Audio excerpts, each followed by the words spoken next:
Hi guys, welcome back. In this video, I'm going to show you the full solution of exam 2022 Physics Standard Level, Paper 2. No bullshit, let's go. Question 1, and you may pause the video here and read the question first. After finish reading, continue the video. Okay, it's good practice to always put down symbol to all numbers you see. For instance, you can see radius is 1.8, so we put down R, stand for radius. 20 meters per second is the speed, so we put down V here. 1.2 kilogram meter negative 3 is the density, so we put down rho here. And next one is question A. Outline why a force is acting on the airboat due to the fan blade. So it's about forces acting on the air and on the boat. Let's complete the force diagram above. As the blade is rotating, there is a force acting on the air particles. So force on air. And by Newton's third law of motion, there should be an equal but opposite force acting on the blade. And as the blade is attached to the boat, so which is essentially the same as acting on the boat. So that's how we complete part A. Part A, firstly, there is a force acting on air by blade. By Newton's third law, there should be a force acting on blade by air. Alright, part B now. Here we have a boat tied to the riverbank using a rope, and the rope is normal to the bank. And the van propels the air, making the boat moving at a maximum speed. Maximum speed is a key word here because it implies that it's a constant speed. There's no acceleration. Okay, next one. We're going to show that the mass being propelled should be 240 kilograms in every 1 second. And to do so, let's take a look at the blade rotation and the air that it creates. As the blade is rotating, it's drawing a lot of air going through it. And this air will go through the blade like going through a tunnel. So what is the mass of air going in this tunnel? The mass going through should be something to do with the density, mass over volume. The mass would therefore be density times volume. The volume of a cylinder is cross-sectional area times height. So the density, which is 1.2, the cross-sectional area, which is pi r squared,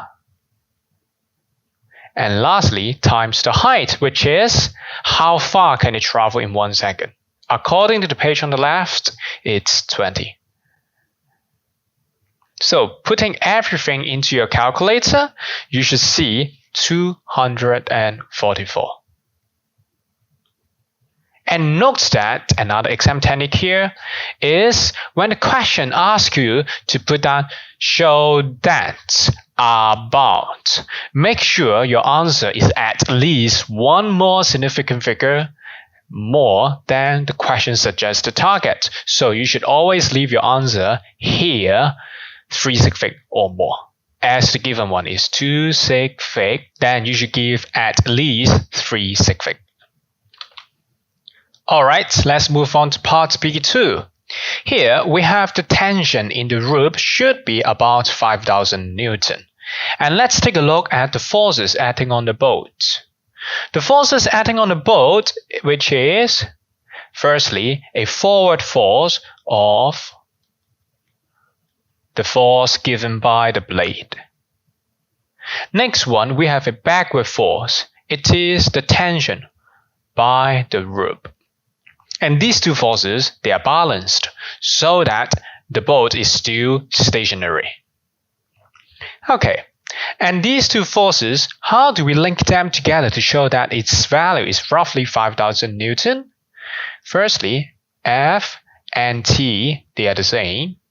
And the force acting onto the blade is the rate of change of momentum of it. So it is the mass over T times the speed. In every 1 second, there are 240 kilograms of air passing through, and it's passing through at a speed of 20 meters per second. So the answer is 4,800 Newton. And once again, is one more zigzag greater than the show that target value. Alright, next one, part C.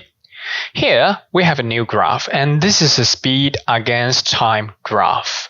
And you can see that in the beginning, the boat was stationary. Once the rope is untied, then the boat would keep on speeding up and speeding up. However, it's not speeding up forever. It will speed up significantly in the first 20 seconds, and after the first 20 seconds, you can see that it's still speeding up, but slowly. Its acceleration is slower than before. And let's take a look at the question on next page. Question part C1. We are trying to calculate the distance traveled by the airboat before reaching its maximum speed. And what is the distance traveled observed from the speed time graph? It is the area under the graph. And how do we get the area under this curve? We do it bit by bit. We make it into multiple sections. For instance, we can take it as a triangle from 0 up to 10 seconds, and then from 10 up to 25 seconds as a trapezium, and lastly, from 25 up to 40, another trapezium. It would be a better estimation instead of taking it as if a whole big trapezium or a whole triangle. So we have the area as, firstly, a triangle from 0 second up to 10 second. It should be the area being half base and height. Base is 10 and the height is 10. So it is 50. Next one, the trapezium, from 10 up to 25. And its area would be the upper base, therefore 10, plus the lower base, 16.6, times the height, which is 15, and then half. It's giving you 199.5. And the last trapezium we have is starting from 25 up to 40 seconds. Its area under graph is once again the upper base, 16.6, plus its lower base, 18, times the height, it's 15, and then times half. It's giving you 259.5. And adding all these area up, you will get 509 meters. According to the mark scheme, your answer will be accepted as long as it's within 480 up to 560. In part 2, we are going to calculate the mass of the airboat. Let's begin with the Newton's second law. Net force equals to ma. M is the unknown, which means you should be able to obtain the net force as well as the acceleration first. Mass being the subject, which means net force divided by A. The acceleration of the object is not given directly. Instead, you should be able to obtain the acceleration using the graph, because the gradient of the graph is the acceleration of the objects. Let's study the initial acceleration. So we study the initial gradient of this red line. It is 10 over 10 as rise over run. So the acceleration is 1 meter per second square. And the net force is the tension, which means we have 5,000 divided by 1. The mass of the airboat is 5,000 kilograms. Part D, we are trying to get the centripetal acceleration. A equals to v squared over r, as well as 4 pi square r over t squared. Which one is easier? I would prefer the later one. The reason is you are given with is frequency, and getting time period from frequency is pretty easy. Let's take a look at how do we get its time period. Because time period is 1 over f, and now you can get that the frequency is 120 per minute, which means is 120 rev per 60 seconds. 2 revolution per second. So the frequency is 2, and the time period is half a second. To revise our equation, it becomes 4 pi squared times 1.8 over half and square. The answer is 284 meter per second square. Here we have question 2. Please pause the video and complete the reading first, and then you may go on. Okay, after reading the question, it's a good practice to annotate all the numbers. First one is volume, capital V. Next one is temperature T, but immediately turn this number into Kelvin, which means by adding 273. And it will be Kelvin.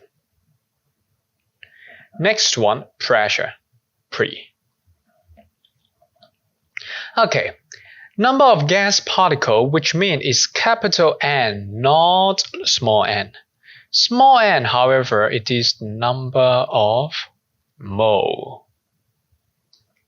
By looking up your data booklet, what you see is PV equals small n RT.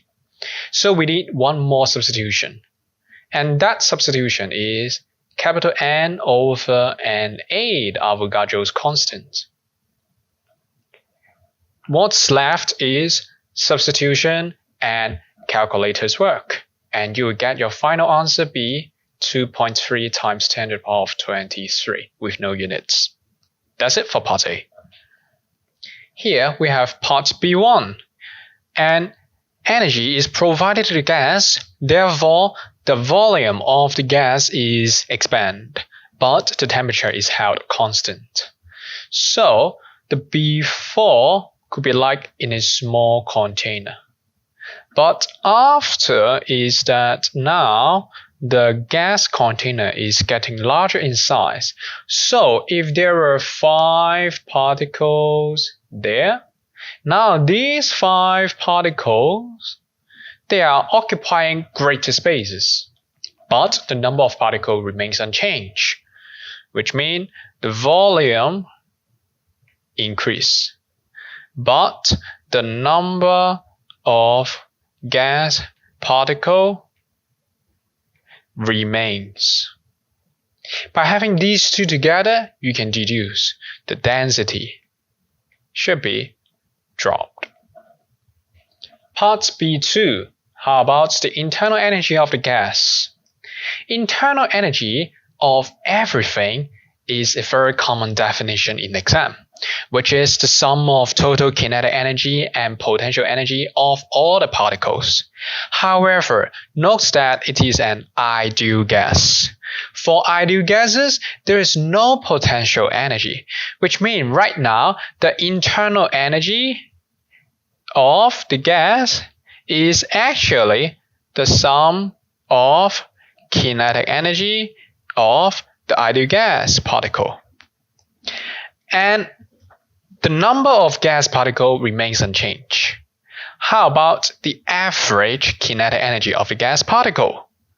So you have the number of particles times the average kinetic energy of the gas particle. For ideal gases, in topic 3.2, you can get the equation, which is 3 over 2 kT. Note that the temperature held constant, which means N unchanged, K unchanged, T unchanged. Everything is unchanged. Then we can conclude the internal energy of a gas is constant. Next one, question 3. Here we have only one sound wave source, but there is a metal plate in opposites. So even though there is only one source, we can still create a interference, a superposition. The first wave is the incident wave. Let's label this one as incident wave. And after hitting the metal plate, it will bounce back. And we can label this one as the reflected wave. The incident wave and the reflected wave, they will superpose.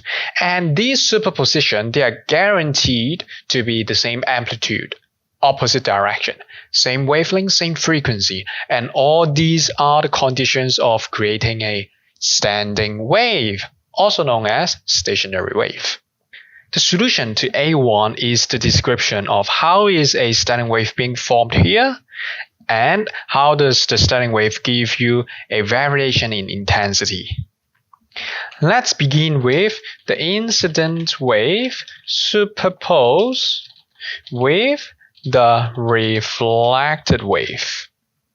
And therefore, a stationary wave is formed, creating nodes and antinodes. This is the very common description of formation of standing wave.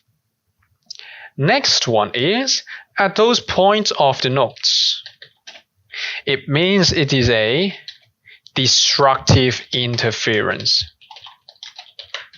It will give you a very low intensity. However, at antinodes, it is constructive interference. It's giving a very high intensity of wave. That's it for A1. In part 2, you are going to calculate the frequency of the wave. First, let's create the standing wave, like this one. The position of node are here. There is always no vibration, no amplitude at all. And the antinode, the air here, with the greatest vibration and loudest sound you can create. And it is suggested that the adjacent minima, which means node, they are separated in a certain distance, 0.12 meter. So like here, it's 0.12 meter. This is exactly half of a wavelength. So you can write down half of a wavelength is 0.12 meter, giving you one full wavelength is 0.24 meter. Next is V equals to F lambda. That's how you can solve the speed being 340 according to question above here. And then the frequency is unknown, but the wavelength is 0.24. By rearranging, you should get the frequency as 1400 Hz.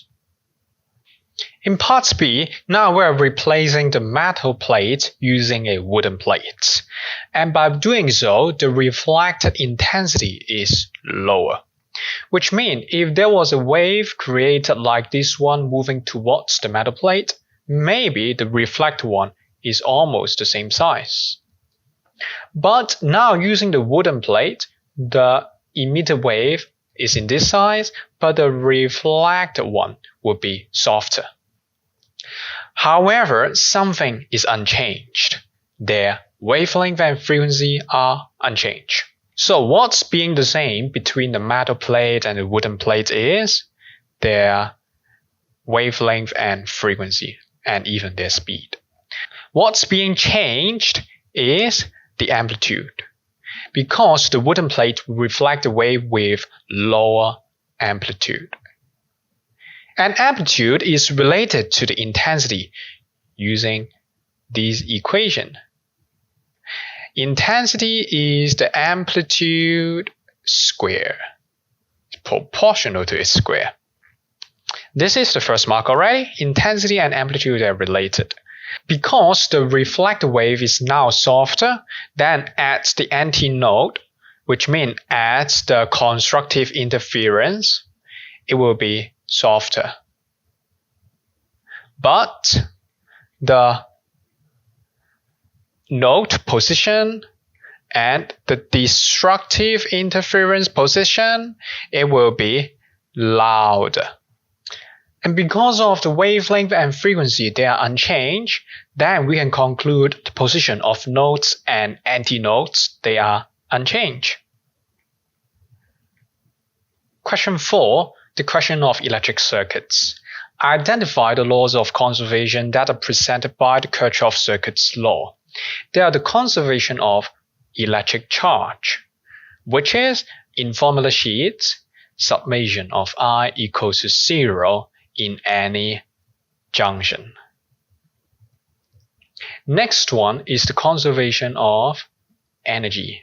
It is summing all the voltage will be 0 in any closed loop. And what's being required is these parts only. The rest are not required in the mark scheme. Part B, we have a circuit going along with an ideal voltmeter, which means its resistance is infinitely high. And then let's apply the Kirchhoff's law of conservation of energy in the loop over here. For the power supply, its voltage is EMF. Next to it, we have an internal resistance, which is voltage of small r, also known as the loss volts. Next, we have the voltmeter, voltage of capital R here, which is also the reading of voltmeter.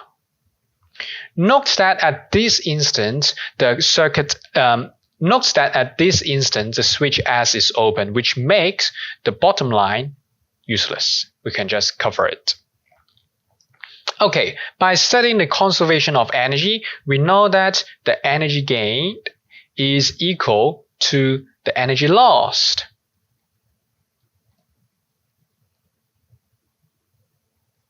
So the EMF is actually the loss volt and the reading of the voltmeter altogether. But the loss volt here is 0 because there is almost no current passing through it. So you can put down I times small r equals to the reading, and the I times small r is 0 times small r, like this one. And therefore, the EMF is actually the reading of the voltmeter itself.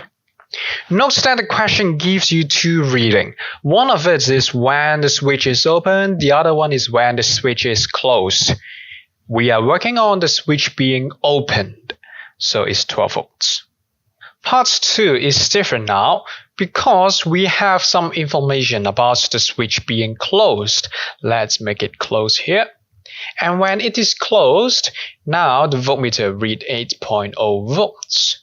8.0 volt is also in parallel with the external resistor, so it is 8.0 volt as well. Let's take the Ohm's law here. R is defined as the potential difference over currents. The resistance is 4. The voltage is 8 and the current is unknown, so we can get the current should be 2 ampere. And this 2 ampere current is running through the cell as well. So at the cell, we can take a look at the loss volts. Let's put down subscript small r to identify it is the calculation on the internal resistor. Resistance of internal resistor is unknown for sure, but the voltage, we know that it should be 12 minus 8 because the loss volt will be 4 inside the internal resistor. And then the current will be 2 amps. It makes it 2 ohm. Now it comes to part C. It's very complicated because there are two cells. The cell A is pushing in anti-clockwise direction. It's stronger. Then the cell B is pushing in clockwise direction. It is weaker. It makes the total voltage should be 10 minus 4. And the total resistance is the 1 ohm internal resistor and the 2 ohm internal resistor, they combine. So what is the total current? It's a simple math. It will give you 2.0 ampere. And this 2.0 ampere is running through the cell A over here. Let's take a look at the cell A calculation. There is a terminal potential difference across the very left and right of the cell A, and it should be equal to the EMF minus the lost volts. The terminal PD would be the same as the reading, which is the EMF minus the lost volts, the current times the internal resistance. So the answer for this one is 8 volts. Now we move on to part D. Firstly, why electricity is a secondary energy source? Simply because it is produced from those primary energy sources. Okay, next one, part 2. What's mean renewable? Renewable, which means the rate of production is greater than the rate of consumption. By the way, it's a common mistake students would think nuclear energy is renewable because it's advanced technology, but it's not. A remark here is nuclear energy is non-renewable. In part E1, we begin with a fully charged cell. Its EMF is 6.0 volts. The current is 5.0 ampere. The time it can run will be a quarter of an hour. And after converting into SI units, it will be 900 seconds. So what is the energy stored in this cell? The energy stored would be the power times the time, IV times time. So it's the multiple of everything you see here. It will be 27,000 joules.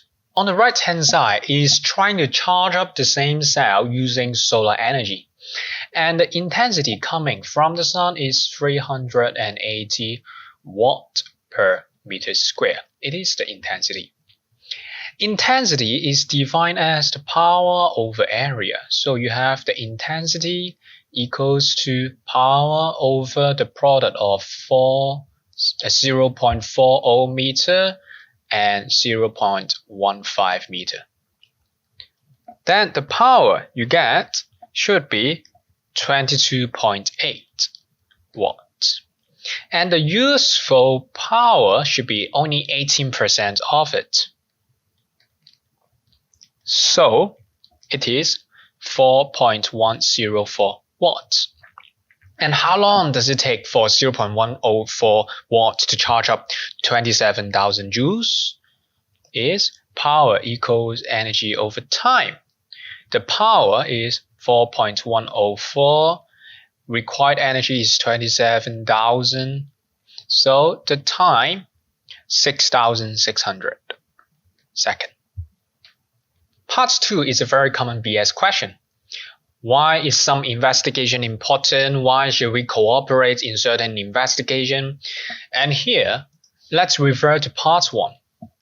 Firstly, the existing efficiency of solar panel is low. Also, solar energy is renewable.